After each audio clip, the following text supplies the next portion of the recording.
할렐루야. 네, 하나님 말씀 같이 보겠습니다. 오늘은 구약 성경입니다. 구약 630쪽입니다. 구약 630쪽 역대상 12장입니다.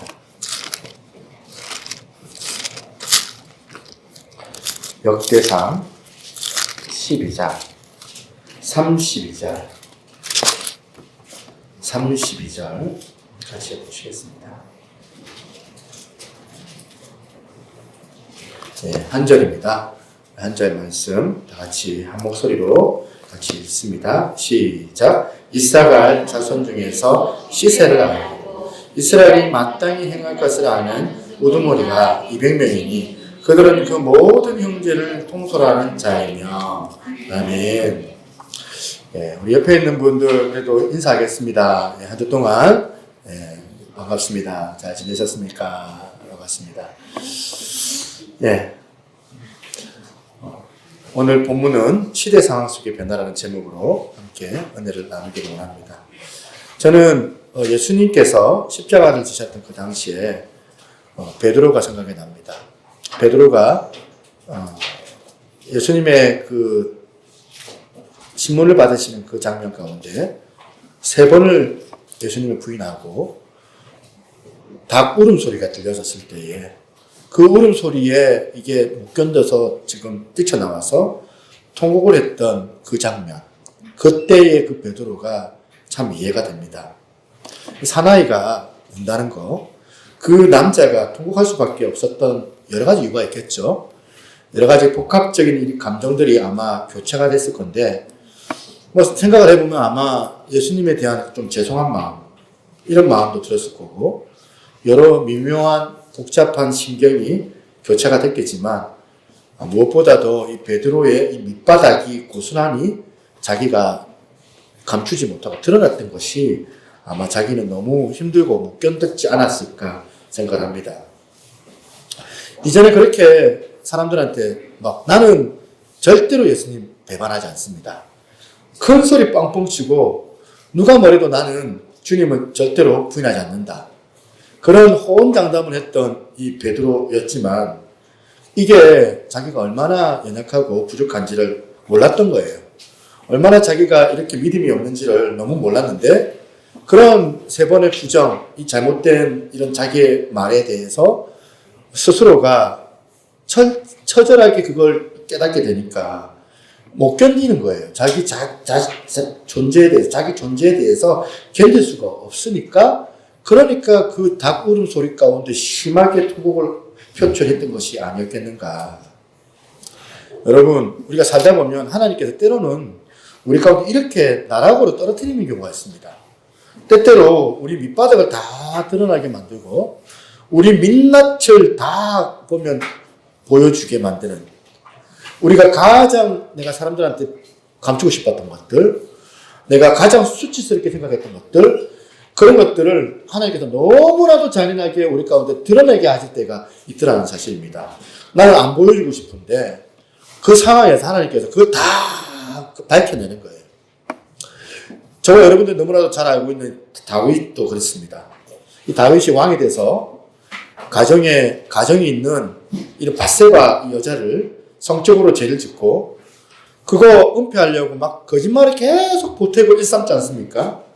그러다가 나중에는 그 밧세바의 남편이었던 우리야를 결국에는 살해하는 일을 저지르고도 다윗이 죄책감이 없는 거예요. 무감각한 거예요. 오랜 시간 동안 이 다윗이 해결을 하지 않습니다. 그야말로 우리가 볼 때는 막 이런 뻔뻔하고 기가 막힌 일을 벌였음에도 다윗이 막 양심의 하해를 맞았는지 무디어져가지고 무감각해져가지고 어떤 회개의 모습을 전혀 보이지 않거든요. 그랬을 때 그 죄책감 없이 살고 있는 이 다윗에게 하나님께서 찾아오시니까 너무나도 잔인하게 찾아오시잖아요. 선지자 나단을 보냅니다. 나단을 보내가지고 그야말로 다 까발리는 거예요. 그의 이 다윗의 민낯을 그대로 다 적나라하게 지금 다 폭로를 당하는 거예요. 하나님께 충성스러운 이 선지자 이 나단이 진짜 잔인할 정도로 이 다윗을 고발하는데 다윗의 그 민낯을 다 고발을 하거든요. 아마 다른 왕이 같으면은 이렇게 왕의 이런 수치를 모욕을 주는 자기 수치심을 드러내게 만드는 그 사람을 가만히 내버려두지 않았을 거예요. 아마 죽였을지도 몰라요. 그 권력을 왕이 가지고 있으니까 그 권력을 이용해서. 그런데 오늘 다른 왕과 다르게 이 다윗의 기함이 뭐냐면 그렇게 자기 민낯을 드러내게 하셨던 분이 하나님이라는 사실을 다윗이 깨닫고 하나님 앞에 무너진 마음을 가지고 회개의 자리로 나아가지 않습니까? 이 다윗이. 지금 우리가 겪고 있는 코로나19가 바로 이런 측면에서 하나님께서 쓰고 계시는 방편이 아닐까 생각을 합니다. 거품이었는데 거품 싹 걷어내고 아무것도 없는 거예요. 그럼 밑바닥 다 보여주게 만들고 그 베드로처럼 막 보면 한 번만 들어가지고 교만에 빠져가지고 나는 절대로 예수님 배반 안 합니다.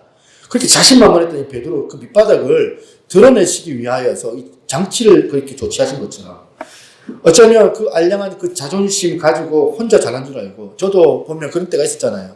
내 혼자 의식이 있는 줄 알고 내 혼자 보면 생각이 깊은 줄 알고 내 혼자 사랑이 있는 것 마냥 생각을 하고 했었는데 그런 저에게 찾아와가지고 그 거품 싹 걷어가시고 나의 민낯을 드러내시면서 나를 부끄럽게 만드시는 그런 도구로 이 코로나19를 우리 교회들 가운데 사용하고 계시지는 않는가 생각을 합니다. 어떨 때는 그냥 이 코로나19가요. 너무 심각해가지고 한국 교회를 막 다 휘몰아치는 것 같아요. 저도 제가 9시에 우리 다나를 데리러 갔다가 이제 가면서 혼자 차량 운전하면서 생각이 드는 거예요. 우리 주일학교 애들 어떻게 하나 이런 상황에서 1년이 다 돼가는데 우리 중고등부 아이들 지금 이렇게 나누면 안 돼. 내가 잘하고 있는 건가? 그것뿐이겠습니까? 우리 교회 성도들 이런 상황에서 연약한 성도들 많이 보거든요. 이런 믿음 못 지키고 제가 볼 때 사실은 말은 다 못하지만 제가 염려하고 걱정하는 그런 마음들이 있거든요. 그런 생각들이 막 떠오르면서 지금 마치 코로나19를 통하여서愛国가 가라지 이렇게愛国가 10종이라고 걸러내시는 것 같아요. 그런 느낌이 확 들면서 사실 우리가 이런 일이 있기 전에는 우리 스스로 자찬했잖아요. 신앙 좋다고. 기도 생활도 많이 하고 교회도 안 빠지고 참 그 믿음 좋았다 하던 그 권사님들 참 믿음 좋았다 하던 어느 목회자들 참 믿음 좋았다 하던 어떤 장로님들 이런 직분자들이 요즘은 그것이 참 귀하다고 생각해요. 자기가 이전에 보면 자기 고백도 있었는데 이런 상황이 너무나도 자기의 이전의 그 고백들을 덮어버리고 있어요. 언젠가 이 큰 교회예요. 어느 목사님께서 들었던 얘기를 간증을 내가 들었는데 자기 교회 집사님이 자기 담임 목사님한테 이런 고백을 토로했답니다. 코로나가 한창 이제 있어가지고 이제 큰 교회들은 거의 교회를 못 가니까 목사님 코로나 터지고 나서 교회 안 가고 가정에서 가정 예배 드릴 때 한 2달 정도는 제가 그때는 거실에서 예배 드렸지만 정장 쫙 입고 우리 거실이지만 마치 본당에서 예배를 드리는 것 같은 똑같은 마음으로 예배에 임했는데 언젠가부터 그냥 대충 그냥 껴있고 스트리밍 주인은 이제 그런 어떤 차림에 소파에 기대가지고 그냥 편하게 예배 드리는 저를 발견합니다. 자기 고백이거든. 어떤 분은 더 보면 솔직합니다. 목사님, 저는 사실 온라인 예배 그거 예배 다 안 드립니다. 목사님 설교만 듣습니다. 이런 상황이 있으니까 지나가니까 자기 신앙의 그 민낯이 다 드러나거든요. 또 이런 얘기를 들었습니다. 하도 뉴스에서 사회적 거리두기를 얘기하니까 나는 언젠가부터 하나님과 거리두기를 하고 있습니다. 이 말 한마디에 참 많은 뉘앙스를 담고 있는 것 아닙니까? 이런 점에서 지금 하나님께서 코로나19를 통하여서 우리 개개인의 그 민낯을 그대로 드러내기를 원하실 뿐만 아니라 한국 교회 전체의 민낯을 그대로 드러내기를 원하시는 것 같아요. 만약에 코로나19가 우리 모두의 이 부끄러운 모습, 감추어진 모습을 다 드러내기를 원하시는 하나님의 일하심이라고 생각한다면 저와 여러분들 이런 반응, 어떤 반응을 해야 될까요? 그거 듣고 그냥 생각을 흘려보내야 될까? 이런 질문에 답을 저는 다윗 왕에게서 찾아요. 그렇게 지금 나단 선지자가 찾아와가지고 자기 민낯을 다 드러내는 이 선지자를 그냥 옥에 가두고 죽이지를 않고 다윗이 어떤 반응을 지금 보입니까? 사무엘하 12장 13절 한번 보시겠습니다. 다윗이 나단에게 이르되 내가 여호와께 죄를 범하였노라. 내가 여호와께 죄를 범하였노라. 이게 지금 다윗의 위대함 아닙니까? 그렇게 부끄러운 그 치부를 이 나단이는 아주 못된 예를 들어가지고 당신이 얼마나 악한 왕인지 아냐? 그런 식으로 다 지금 폭로를 다 하고 팩트 포킹을 하는 거죠. 다 까발리는 이 나단 선지자 앞에서 내가 여호와께 죄를 범하였노라. 이거 지금 누구한테 얘기하는 겁니까? 이 나단 선지자한테 지금 고백하는 거 아닙니까? 그런가 하면 우리가 잘 알고 있는 시편 51편 똑같은 이 상황에서 다윗이 고백했던 시가 나옵니다. 5절을 한번 보시겠습니다. 5절을 보니까 같이 한번 읽어볼까요? 시작! 내가 재앙 중에 출생하였으며 어머니가 재중에서 나를 잉태하였나이다. 자기 민낯이 다 드러나고 있는 이 상황에서 만천하에 자기가 밝히기를 내가 뭐가 씌어가지고 지금 그런 짓을 했다 그렇게 말하는 게 아니라 내 이 몸뚱아리가 죄악덩어리다. 내가 어머니 뱃속에서부터 나는 이 죄를 몸에 달고 태어났다. 그 고백을 하는 겁니다. 그래서 지금 10편 51편 10절에 눈물 나는 이 다윗의 고백 같이 한번 있습니다. 시작! 하나님이여 내 속에 정한 마음을 창조하시고 내 안에 정직한 영을 새롭게 하소서. 이 고백이 너무나도 다윗의 심정을 생각을 해보면 처절하게 느껴지는 거예요. 내 속에 정한 마음을 창조해 주옵소서 기도하는 그 내면에는 무슨 고백입니까? 내 속에는 선한 것이 아무것도 없습니다. 이 말 아닙니까? 내 안에는 순결한 마음이 없다는 이것 아닙니까? 나는 죄악덩어리다 이런 고백이잖아요. 내 안에 정한 마음이 없사오니 내 모든 이 밑바닥 다 드러내는 것 내가 발견했사오니 이제는 오직 주님만 의지하고 내가 주님 안에서 주님 내 안에서 정한 마음을 창조해 주시기를 원하나이다.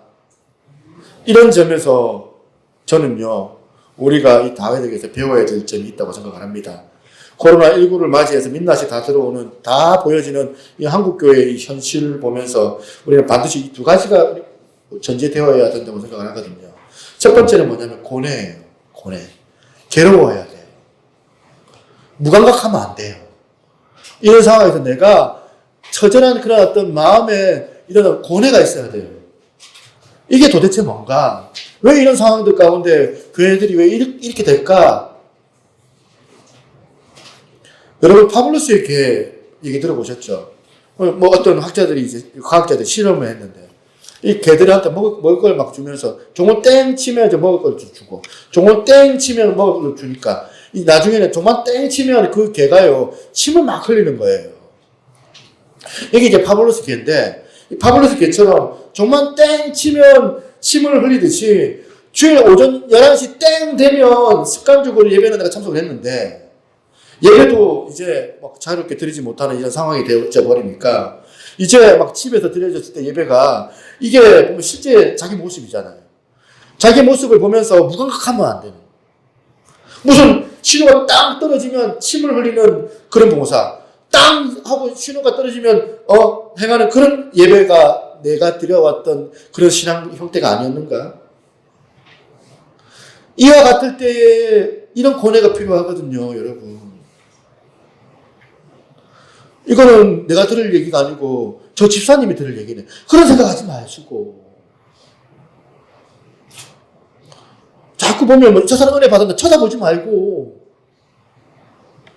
이 말씀이 나한테 찔림이 되어져서 고뇌하고 있는가 베드로처럼 그 고뇌에서는 또 안 되고 저는 사실 1년 가까이 이 코로나 사태 가운데서 사실 나의 민낯, 우리 교회의 민낯을 다 보고 있거든요, 사실은. 제가 말은 안 하지만. 두 번째, 그러면 그 고뇌를 가지고 어떻게 해야 되느냐? 하나님 앞에 나아가야 돼요. 여러분, 코로나19를 통하여서 하나님께서 우리 민낯을 드러내는 일을 그렇게 하고 계신다고 우리가 믿는다면 지금이야말로 하나님을 찾아야 될 때예요. 하나님을 갈망해야 될 때예요. 저와 여러분들이 정말 목이 말라서 하나님을 부르짖어야 될 때라고 저는 믿습니다. 마틴 노이드 존스 목사님께서 한국교회 주는 메시지라는 동영상이 있더라고요. 이게 보니까 이제 유튜브에서 나오는 건데, 노이드 존스 목사님의 이 책들을 다 이렇게 정리를 해가지고, 이거 발췌해가지고, 오늘 우리 시대, 우리 한국 시대에 맞는 메시지로 이렇게 우리나라 사람이 영상을 만든 것 같아요. 만들어놨는데 이런 내용입니다. 마틴 노이드 존스 목사님의 고백입니다. 오늘날 교회가 최우선순위로 삼아야 하는 것은 현재 우리의 무력감을 인정하는 것입니다. 여기서 제 마음이 무너졌거든요. 오늘날 교회가 최우선순위로 삼아야 되는 것은 현재 우리의 무력감을 인정하는 것입니다. 그 다음에 그것을 인정하는 가운데 하나님께서 찾아오시길 간절히 구하고 부르짖는 것입니다. 여러분, 하나님에게서 우리가 멀어지는 것 때문에 애통해하며 울어본 적이 그 마지막이 언제입니까, 여러분?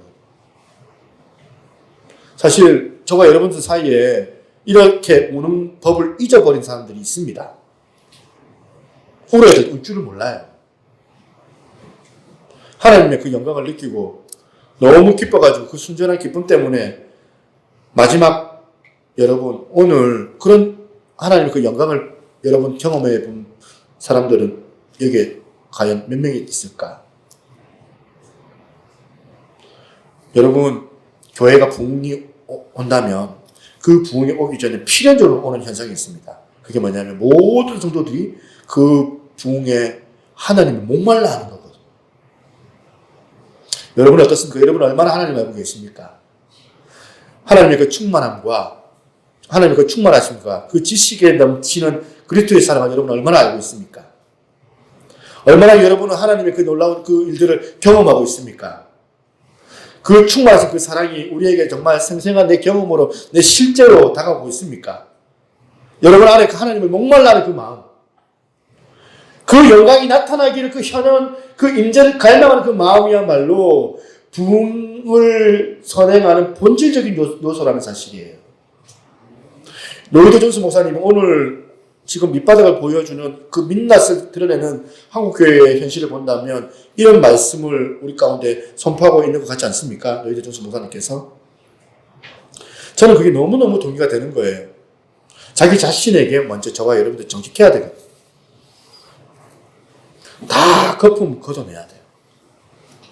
민낯이 드러나게. 결단코 저는 목사라고 해서 그 목사의 타이틀이 저절로 성령 충만하게 만들다고 저는 생각하지 않습니다.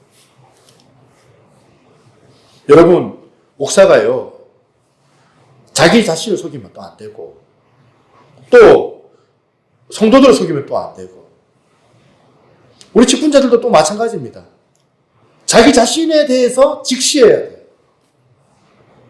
나는 이런 인간이라고. 끝나는 고갈된 인생이라고. 나 하나님 앞에 아무것도 아니라고. 이런 선포하는 것이 정말 중요하지만 그것뿐만이 아니라 그것보다 더 중요한 것이 있다면 그것을 붙들고 어떻게 해야 돼요? 하나님 앞으로 나아가야 되는 거예요. 가장 수치스러웠던 그 민낯을 야곱이 경험을 합니다.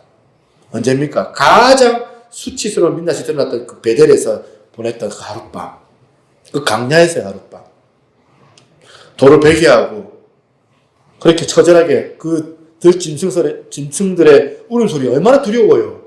그 간밤을 보내고 있는데 그동안 자기 장께 믿고 자기 장께 의지하고 내가 이거를 정말 얻어야 되겠다 하면 내가 수단과 방법을 내가 가리지 않는다. 형이고 아버지고 누구고 간에 난 다 속여먹을 수가 있다. 그랬던 야곱. 나 이런 것들로 통해서 나는 성공할 수 있어. 이런 착각에 빠져 있었던 야곱이 결국에는 그런 것에 덫이 나가지고 집에서 쫓겨나듯이 야반도주해서 강야에서 돌베개를 베고 누워있는 그 처절한 밤에 했던 그 고백이, 저는 이 고백을 저는 너무너무 사랑합니다. 창세기 28장 16절 같이 한번 읽어봅니다. 시작. 야곱이 잠이 깨어 이르되 여호와여 과연 여기 계시거늘 내가 알지 못하였도다. 야곱은요 모태신앙이었어요. 뭐 그냥 우리가 말하는 모태신앙 정도가 아니라 자기 할아버지가 아브라함이에요. 그리고 자기 아버지가 온유의 대명사였던 이삭이잖아요. 그러니까 어릴 때부터 하나님의 말씀을 접해 들었고 어릴 때부터 할아버지, 아버지의 영향을 받으며 살아왔던 야곱이잖아요. 대단한 믿음인 줄 자기는 알았을 거예요. 대단한 믿음인 줄로 생각을 했는데 그가 민낯이 다 드러나게 되는 그 강야에서 처절하게 고백하는 이거, 여호와께서 과연 여기 계시거늘 내가 알지 못하였도다. 하나님이 함께 하는 것을 알지 못하면서 교회 다니고 있는 수없이 많은 예수 믿는 가정의 자녀들을 이 코로나19를 통하여서 하나님께서 과연 여기 계시거늘 내가 알지 못하는 일들, 교회 사역과 이 봉사가 과연 그냥 종 땡 치면 파블로스 개처럼 그냥 침이나 흘리고 기계적으로 종교생활을 했는지는 모르지만 내 민낯 다 드러나는 그 부끄러운 상황이 오히려 하나님을 의지하게 되는, 하나님을 찾게 하게 만드는, 하나님을 부르짖게 하는 그 도구로 우리 가운데 쓰여지게 될 줄로 믿습니다. 이 상황에서 하나님께서 원하시는 것은 바로 이거라고 생각을 합니다. 지금 대부분의 교회들이 다 몸살을 코로나 때문에 앓고 있는데 지금 이 코로나19를 통하여서 우리 민낯을 다 드러내게 하시는 그 하나님이라는 사실을 우리가 믿는다면 여러분 지금이야말로 권해야 될 때고 지금이야말로 하나님을 찾을 때라는 사실입니다. 하나님 앞에 나아가서 하나님께서 과연 여기 계신 것을 내가 알지 못하였도다. 우리가 권해하며 하나님을 찾는다면 하나님께서 바로 우리의 삶의 대안인 뭐 해주시냐면 변화를 주셔야 된다는 거예요. 변화가 있어야 돼요. 오늘 본문 역대상 11장 31절 말씀입니다. 이스라엘 자손 중에서 시세를 알고 이스라엘에 마땅히 할 것을 아는 우두머리가 200명이니 그들은 그 모든 형제를 통솔하는 자이며, 사실 오늘 본문은 얼핏 통독할 때 들으면은 그냥 쓱쓱 지나가는 그런 구절이에요. 생각 없이. 오늘 본문의 배경은 이 사울 왕이 죽고 난 다음에 새롭게 다윗이 왕이 되어져서 이제 개편을 하는데 12지파를 다 모은 거예요. 그때 모여든 이 다윗의 용사 가운데 12지파 용사들을 소개하는 과정 가운데 흘러가는 그런 내용 중 하나거든요. 여기에 쓱 지나갈 수밖에 없는 이 구절 속에서 우리가 어떤 걸 기도해야 되는지, 변화를 위하여서 뭘 갈망해야 되는지 너무너무 중요한 걸 느끼게 되는 겁니다. 너무나 혼란스러운 이런 사울왕 시대를 이제 적어놓고 정리하고 이제 새로운 지도자로 이 다윗왕을 세운 이 과정에서 오늘 여러 12지파 가운데 모여든 용사들의 모습을 보면서 새 시대에는 무엇을 구해야 되는지를 우리가 알 수 있게 된다는 거예요. 오늘 이번 말씀을 가지고 변화를 위해 구해야 될 것들 한 3가지로 한번 뽑아봤습니다. 오늘 우리 시대에 민낯을 드러내시는 분이 하나님이시라고 한다면 이 수치스러운 이 상황을 벗어나기 위해서 우리가 뭘 구해야 되는가? 그 대안이 3가지예요.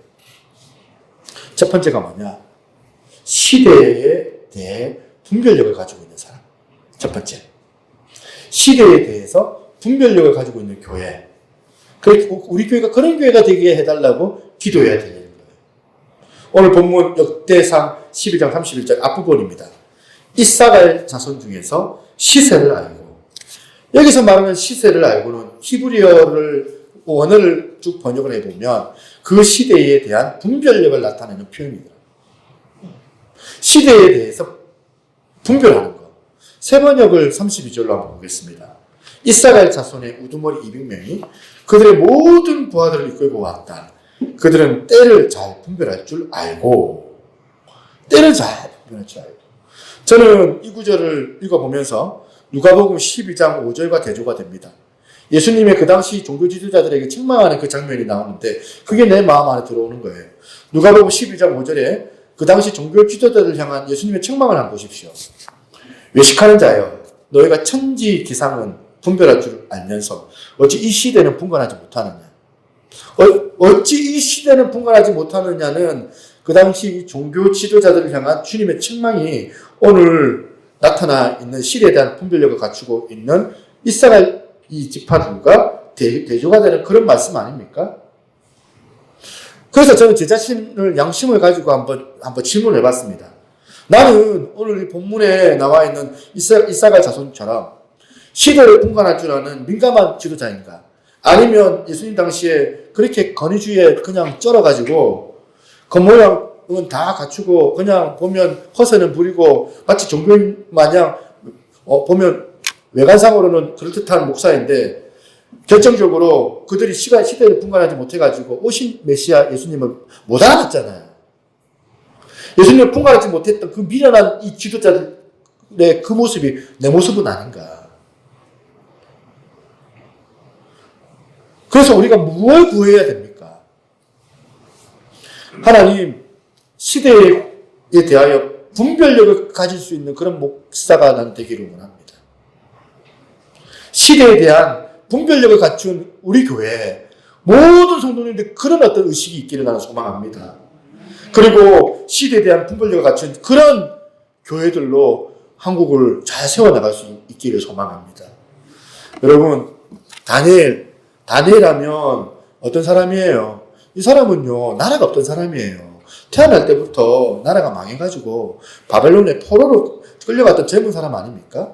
이 다니엘이 나중에 총리가 된다는 것은 뭐냐면 왕 다음에 총리자는 2인자가 된 거예요.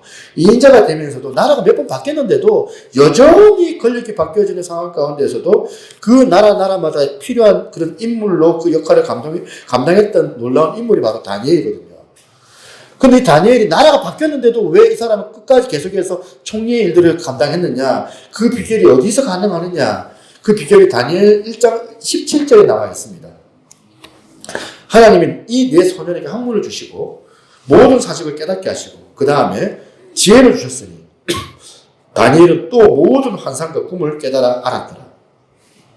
여러분, 우리가 구해야 된다면 뭘 구해야 될까 기도할 때 너무나도 자기가 하나님 앞에 뜻을 정하여서 하나님을 사랑했던 이 다니엘이 받았던 게 뭐냐면 하나님의 지혜였거든요. 시대를 분별할 줄 아는 지혜. 오늘 여러분, 우리가 자녀를 위해서 기도할 때 어떤 기도를 해야 됩니까? 우리 자녀 좋은 대학 보내달라고. 그런 기도 우리는 많이 하는데 그거보다 더 중요한 기도가 있다면 하나님, 우리 아이가 시대를 분간할 줄 아는 눈을 주시기를 원합니다. 시대를 보는 안목을 주시기를 원합니다. 우리 자녀들이 통찰력을 가질 수 있기를 소망합니다. 한국교회가 지금 구해야 되는 기도 제목이 바로 이런 것 아닙니까? 우리 가정에서 우리 자녀들 위해서 구해야 되는 기도가 바로 이런 거 아닙니까? 그냥 우왕좌왕 코로나19로 인해가지고 이 사회가 어디로 가야 될지 모를 때에 정말 하나님께서 우리에게 주시는 그 안목을 가지고 있는 그런 교회가 정확하게 방향을 제시하는 이런 일을 못하여가지고 결국은 한국교회가 소금의 맛을 잃어버린 그런 어떤 역할을 감당하고 있지는 않습니까? 저는 저와 여러분의 삶, 여러분의 가정의 자녀들, 시대를 분별할 줄 아는 통찰력 있는 안목을 갖춘 그런 자녀들이 되기를 주님의 이름으로 이 시간 같이 기도하기를 소망합니다. 아멘. 그런 교회가 되기를 소망합니다. 아멘. 그래서 우리가 기도해야 되는 거예요. 두 번째, 우리가 변화되기 위해서는 구해야 될 두 번째가 뭐냐면 마땅히 행해야 될 일을 할 줄 아는 사람이 되어야 된다는 겁니다. 마땅히 행하는 일을 뭔지를 모르는 그런 교회가 아니라 마땅히 행할 일이 뭔지를 아는 그런 교회가 되게 해달라는 기도를 우리가 해야 한다. 32절 말씀 다시 한번 보겠습니다. 이스라엘 자손 중에서 시세를 알고 그 다음에 뭐라 되어 있습니까? 이스라엘이 마땅히 행할 것을 아는. 지금 마땅히 할 것을 아는 이 구조를 살펴보니까 신명기 2장 하나님의 말씀이 떠오릅니다. 신명기 2장 1절부터 3절에 보니까 이런 말씀이 있습니다. 우리가 방향을 돌려 여호와께서 내게 명령하신 대로 홍해길로 광야에 들어가서 여러 날 동안 세일산에 두루 다녔더니 여호와께서 내게 말씀하여 이르시되 너희가 이 산을 두루 다닌 지 오래니 돌이켜 북으로 나아가라. 지금 하나님의 말씀이 지금 세일산을 맴돌지 말고 그냥 맴돌지 말고 북으로 지금 나아가라. 이 말씀의 배경이 뭐냐면 이스라엘 백성들이 40년 가까이 광야 생활을 하잖아요. 그 중에 38년, 1년 동안은 시내산에서 1년 동안은 또 모압평지 이동하는 길에서 1년을 보냈다면 38년 동안은 가데스 바네아 바람 광야에서 이 사람들이 먹고 죽는 그런 인생으로 불순종하고 살다가 그냥 목적도 없이 거기서 그냥 안주하고 있거든요. 38년 동안. 근데 하나님께서 주신 명령이 뭐예요? 가나안 땅 정복해라. 산을 두고 다니는 지 오래니 이제 더 이상 너희들이 산으로 지금 맴돌지 말고 목적지를 향하여서 전진해 나가라는 거예요. 이제는 나가는 겁니다. 혹시 저나 여러분들이 신앙생활이 그냥 방향성을 잃어버려가지고 세일사만 빙빙 도는 그런 신앙하고 있지는 않습니까? 열심히 막 달려보는데 제자리예요. 다람쥐 쳇바퀴 돌아가듯이 열심히 다람쥐는 뛰고 있는데 그냥 뭐 옛날 그 제자리에 돌아가는 것처럼 느끼는 그런 신앙생활 여러분 하고 있지 않습니까? 그런 신앙생활 느끼고 있지 않습니까, 여러분? 열심히 하는데 나는 왜 이 모양? 맨날 제자리일까? 그게 시편 1편의 1절에 악인들, 하나님이 생각하는 악인들이 지혜롭지 못하는 사람들인데 바람에 나는 겨와 같도다. 바람에 나는 겨가 뭐예요? 방향성이 없어가지고 바람에 계속 삑삑 돌기만 하잖아요. 오늘 한국교회의 부끄러움이 뺑뺑 돌고 목적이 없는 그런 어떤 모습 아닙니까? 코로나19로 통해가지고 민낯이 다 드러나고 있는 그 하나님. 그 하나님의 뜻을 살펴서 이제는 전진해야 된다는 거예요. 혹은 나 우리끼리 싸우고 지지고 먹고 손가락질하고 정죄하고 판단하고 오늘 굉장히 중요한 포인트 하나를 제가 말씀드리려고 합니다. 여러분 나그네 인생길이라고 하잖아요. 나그네 인생길. 나그네는 우리 인생길은 강약길이라고도 하기도 합니다. 그런데 이 모세가 강야에서 백성들이 막 목이 말라 힘들어하니까 보니까 이제 물을 제공해도 그 물이 쓴 거예요. 그러니까 그 쓴 물을 그냥 지팡이를 땅 때리니까 쓴 물이 단물이 되는 기적이 된 거예요. 야, 우리 하나님 만났다. 하나님 기적이다. 광야에서. 하나님 내가 보면 배가 고픈데 밥 좀 달라고 하니까 새벽마다 만나를 주시고 또 보면 고기가 먹고 싶다 하니까 메추라기도 주시고 그러면서 반석을 터져가지고 물을 내주시는 그 하나님을 경험하고 내가 기적 맛봤어. 그렇게 하고 내가 그 강야에서 주저앉아 있는 것이 하나님의 뜻이다? 아니다? 뜻이 아니다. 강야는요, 내가 이 기적을 경험을 해서 목적지로 가는 거거든요. 그 자리에 머무는 것이 아니라 전진하는 게 목적이거든요. 그래서 출애굽기 15장에 마라의 쓴물을 단물로 바꿔주시는 그 주님의 기적도 경험을 하고 이제 엘림이 뭐예요? 오아시스잖아요. 그 풍요로운 물된 동산, 상징적으로 물이 많은 물된 동산 같은 그 풍요를 강조하는 그 엘림도 거치면서 그 다음 구절 16장 1절 한번 보시겠습니다. 출애굽기 16장 1절에 보니까 이스라엘 자손의 온 회중이 엘림에서 떠나 엘림과 시내산 사이에 있는 신강야에 이르니 강야에 머물지 말라는 거예요.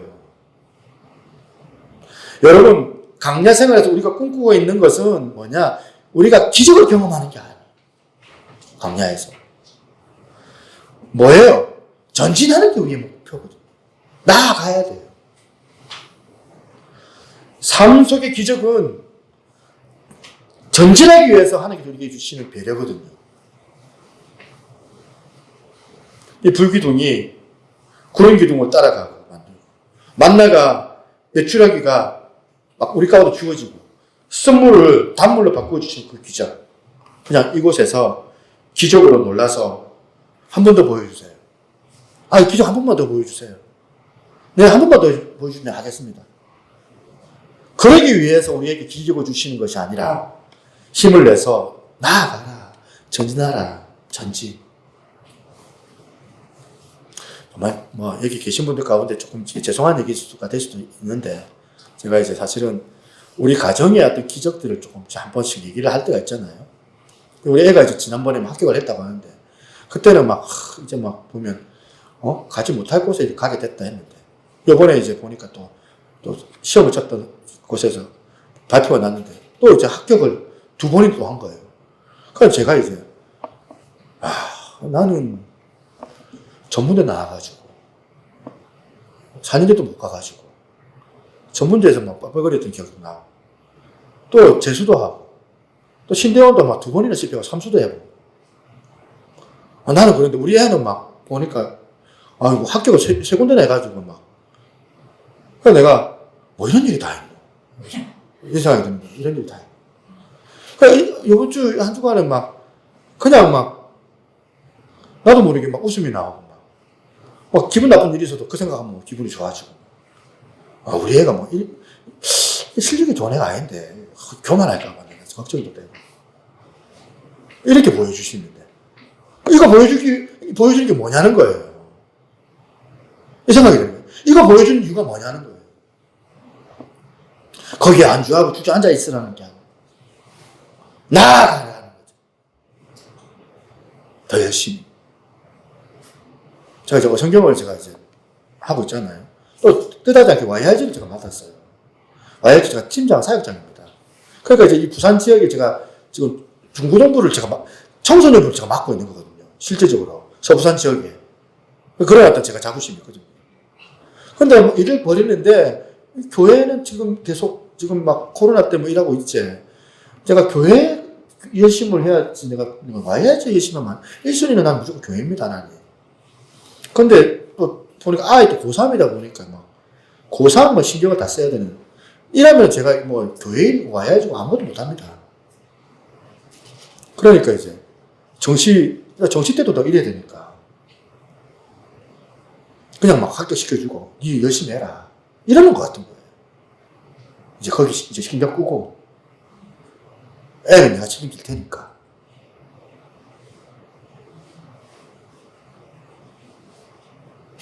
나아가라. 저는 이 코로나19가 우리를 위협하는 도구가 아니라고 저는 믿습니다. 절대로 한국교회를 무릎 꿇게 할 수 없다고 저는 믿습니다. 절대로 우리의 무릎을 꿇게 만들지 못할 줄로 믿습니다. 이 믿음이 있어야 돼요. 이 믿음이 있다면 우리가 이 코로나를 바라보면서 절망하고 낙심하고 더 오히려 사회적 거리두기, 나도 하나님과 거리두기 할래. 그게 아니라 이 풍랑이 연하여서 더 빨리 갑니다. 이 풍랑으로 인하여서 더 빨리 내가 나가는. 여러분, 우리 수치가 다 드러난 오늘 현실, 영적인 목적지, 이 가나안이 우리 눈앞에 선명하게 보여주는 그런 은혜가 저희들 가운데 주어지기를 소망합니다. 그래서 전진해야 돼요. 그래서 지금 내가 할 일을 할 줄 아는 게 중요해요. 우리가 뭘 기도해야 될까?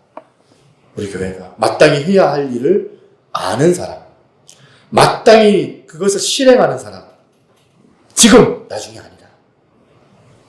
코로나19로 억장이 무너지는 이 상황 속에서도 우리가 할 수 있는 일이 있다면 그것을 행하면서 우리가 나아가기를 소망합니다. 마지막 3번째, 변화를 위해서 구해야 될 하나가 더 있습니다.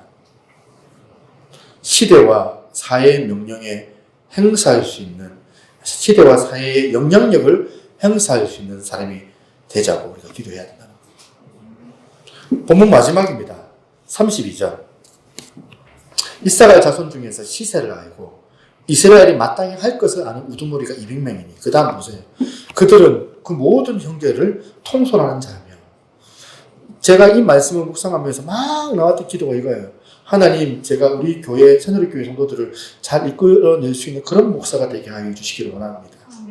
무엇보다 우리 사랑하는 성도들의 그 마음을 헤아릴 줄 알고 내 것 잘나가지고 상대방의 어떤 그 감정이나 그 마음을 헤아리지 못하는 그런 목회자가 되지 않게 해주시고, 누구보다 성도들의 그 마음을 헤아릴 수 있는 그런 목회자가 되게 도와달라고. 우리 교육자들이 그냥 일에 매여가지고 일 중심의 그런 사역자들이 아니라 무엇보다 그 상대방의 그 마음을 먼저 읽어내고, 그래서 우리 가정에 우리 아버지들이, 우리 어머니들이 무엇보다 우리 자녀들을 잘 이끌어내고, 우리 교회 모든 지도자들이 우리 성도들의 마음을 잘 이끌어내는 그런 리더십을 가질 수 있기를 소망합니다. 무엇보다 주님의 십자가로 거듭난 모든 그리스도인들이 혼미한 이 시대에 우리가 나아가는 그 길, 그 방향이 맞느냐 틀리느냐 정확한 길을 제시할 수 있는 그런 통솔력을 우리 교회 지도자들이 다 허락받게 하여 주옵소서. 이걸 가지고 제가 묵상하고 기도하고 보니까 딱 우리가 느헤미야 설교를 통해서 많은 은혜를 받았잖아요. 느헤미야 1장의 그 지도자 느헤미야가 생각이 나는 겁니다. 느헤미야 1장 3절에 보니까 그들이 내게 이르되 사로잡힘을 면하고 남아있는 자들이 그 지방에서 큰 환난을 당하고 능력을 받으며 예루살렘 성은 허물어지고 성문들은 불탔다 하는지라. 고향에서 들려지는 그 소문, 고국에서 들려지는 마음 무너지는 억장이 무너지는 그런 절망적인 소식 앞에서 지도자 느헤미야가 했던 그 반응이 있어요. 그 반응이 뭐냐? 그 다음 4절에 보니까 이 두 가지를 했습니다. 이 두 가지 때문에 그가 하나님 앞에 놀라운 리더십을 가진 지도자가 됐던 것 같아요. 고향에서 들려지는, 고국에서 들려지는 그 절망적인 상황 앞에 그가 했던 첫 번째 반응은 뭐냐면 눈물이었습니다. 울었어. 4절. 내가 이 말을 듣고 앉아서 울고 수일 동안 슬퍼하며. 사람들이 이렇게 얘기를 해요. 가슴이 뛰는 게 그게 당신의 비전이라고. 여러분 그런 말 많이 들어봤죠? 뭔가를 접했을 때 가슴 뛰는 게 내 비전이다. 네 비전이다. 이렇게 얘기하는 사람도 있어요. 그런데 가슴이 뛰는 게 그 사명이다. 그거 맞는 얘기 같은데 그거보다 더 맞는 얘기가 하나 더 있습니다. 뭐냐? 내 눈물이 머무는 그곳이 그 사명이거든. 날 고통하게 만드는 그게 내 사명이거든. 여러분의 사명은 뭡니까? 여러분의 고통은 뭡니까? 그래서 여러분 이런 상황에서 네 잘못 내 잘못 이거 따지지 말고 지금 우리는 교회가 작아서 좀 그렇지만 큰 교회들이 난리가 났습니다. 사실은 큰 교회들은 제가 보니까 막 네 편 내 편 나눠져가지고 빨간 당과 파란 당으로 나눠져가지고 강화문 집회 쪽과 강화문 집회 반대쪽으로 나눠져가지고 그래가지고 지난주에도 말씀드렸죠. 우리 교회 목사님이 강화문 집회를 지지하느냐 강화문 집회를 반대하느냐 그게 강건이에요. 큰 교회 목사님 호산노 교회 순회 교회 목사님 교인들이 둘로 나눠져가지고 우리 목사님은 지지한 쪽이야 반대한 쪽이야. 그러면 양쪽으로 나눠져가지고 난리가 났답니다.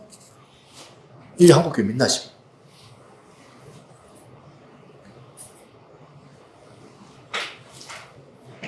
그러면 우리 따지지 말고 이와 같은 때 우리 사명으로 받아들여 우리가 해야 할 사명. 그런가 하면 느헤미야가 했던 더 중요한 것이 4절에 나옵니다. 두 번째가 뭐냐? 금식하며 기도했다는 거예요. 여기까지 올라와요. 사실 잘 기도하세요. 기도하셔야 돼요. 느끼니까. 기도 안 해서 그래요.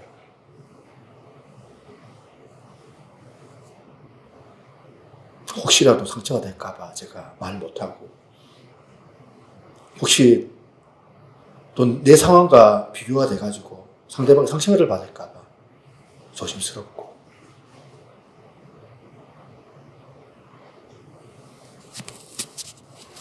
이런 생각이 들더라고요. 우리 아이가 7번 이제 수시를 넣고 7번 다 떨어지면 어떡하지? 억수로 걱정을 했는데 요번에 사실 이제 합격을 하면서 우리 아이 기쁨보다 다른 애들이 생각이 나는 더 잘 돼야 된다고 생각합니다.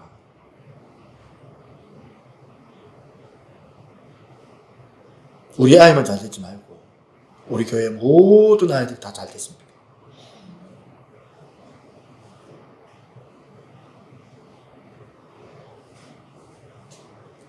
그걸 고뇌하는 거거든요. 4절에 내가 이 말을 듣고 앉아 울고 수일 동안 슬퍼하며 하늘의 하나님 앞에 금식하며 기도하여 결론을 이렇게 맺기를 원합니다. 이 가슴 아픈 현실을 하나님의 하나님께 나에게 평생 주시는 그 사명으로 승화시켜 나가기를 소망합니다. 그러나 나는 할 수가 없사오니 이 도구를 가지고 하나님 앞에 내가 나아가기를 원합니다. 오늘 같이 한번 이 찬양 한번 불러봤으면 좋겠거든요. 하나님이시여 하나님이시여 주는 나의 하나님이시. 다른 가사도 있지만 딱 이거 하나님이시여 하나님이시여 주는 나의 하나님이십니다. 민낯이 다 드러나는 상황.